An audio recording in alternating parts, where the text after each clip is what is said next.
Hello and welcome to the Boat Nick.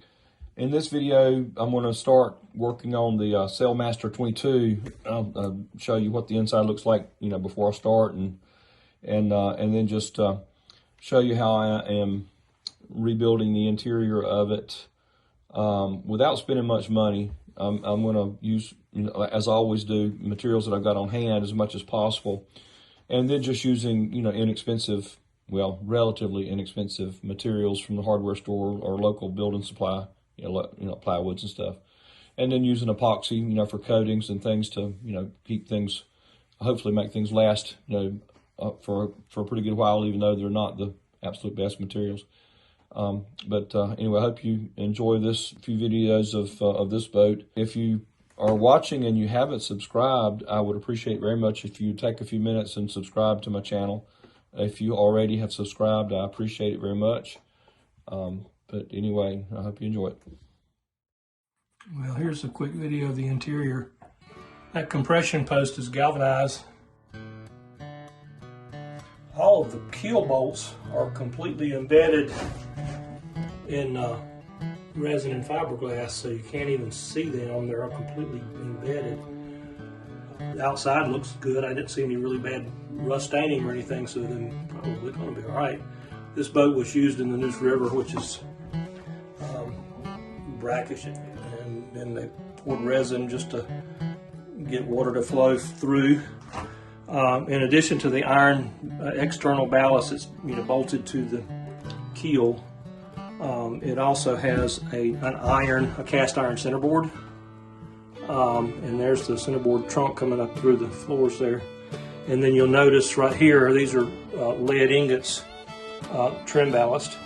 So that's lead, that's lead, that's lead, that's lead. That's probably 150 pounds of lead right there, because that is larger than a 25-pound ingot.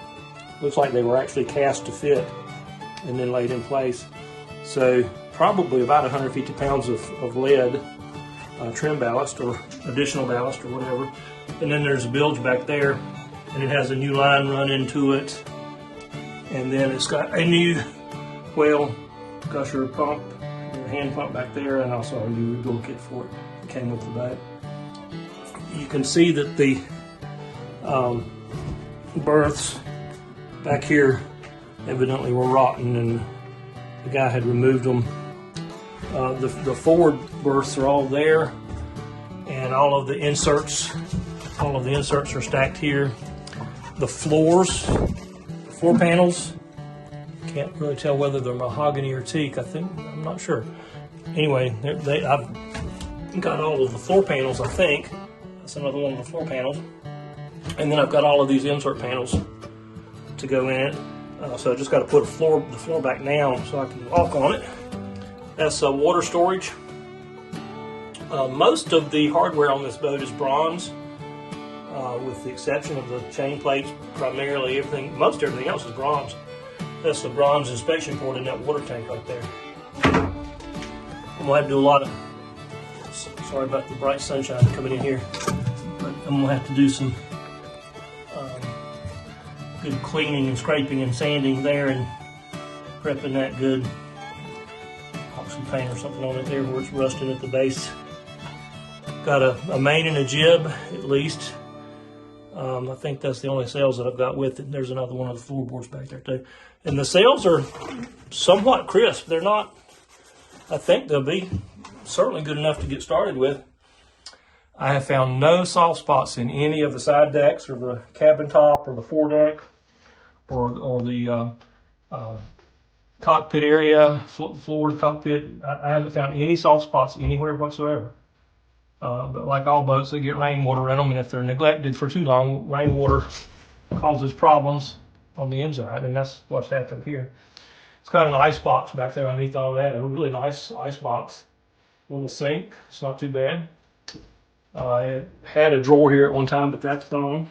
And then it had the quarter berth, I guess you call it, here on both sides. And that ladder did not come with the boat. That's just when I stuck in here to get in and out a little easier. The plywood sides here, the frame's still here, and the plywood sides rotted out. But I've got enough of a pattern, so to speak, to build back by. Of course, you can see back there, where it rested against the wall there. So lots of room in here. You could easily put an inboard diesel in this boat. Have to redo the rudder, but you could get an engine in here without too much trouble. There's a lot of room. Surprising how much room there is in this boat to be only a 22-foot boat and only 7 foot wide. That is really amazing how much space is in this boat compared to that Sea Sprite. And that Sea Sprite probably is a better sailing boat, maybe. Although this one's not bad, from what I understand. I've never sailed one, but they seem to be okay. But this boat, especially with that swinging centerboard, giving you about 5 foot of draft with that down, you should be able to point pretty good. And with it up, it only draws 2 foot 4 inches, so very shallow, which is kind of nice. This is the pendant, I think they call it, for raising and lowering the centerboard. It's inside this tube right here. It fits right behind the companionway ladder right there. And then there's a bronze winch for it. You see that's got a larger drum for giving you a better purchase there. A little bit of a steel plate here needs to be replaced. That's kind of rusted out. Way back in there, that's a drain from the cockpit seat. Both cockpit seats have drains at the back to so you don't have water standing when you're sitting. And then way back in the back, you can see those little tubes way back on either side of the center.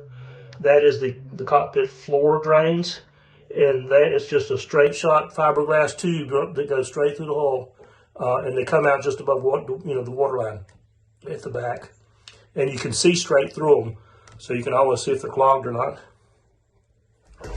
There's a couple of embedded steel eyes in the bottom of this cockpit floor. Not really sure what they were for, unless it was during construction to give a way to hang it upside down for mounting hardware or something. I'm not sure. I don't know what that's for. I have to do a little research on that. Off the top of my head, I don't really know what it would have been for. But they are steel. There's still plenty of thickness there. There's almost 1/4 inch of thickness. 3/16 anyway. But there is some rust on them. But I don't know what they're for. And in the center, you can see the stern tube. Not the stern tube, but the steering, the rudder shaft tube back there, where the rudder comes through. And then on the starboard side, this is a plug that goes in for the motor well. If you don't have a motor in it, you can put this plug in, and that's the bottom of the boat. It just makes it nice and smooth. And the way the motor well is, you can use a shorter shaft engine, which is kind of nice. You don't have to use those crazy long shafts. And then right here, there was a bulkhead, a little half bulkhead right here. And I think that there was probably a head right here underneath the shelf. I'm not sure about that, but I think I'm right on that. There is a drain that's been capped off here, so I have a feeling that it was an old head, that just pumped overboard. Like I say, the boat was built in the 60s, so pretty common for that back then. Not legal now around here. It does have a nice opening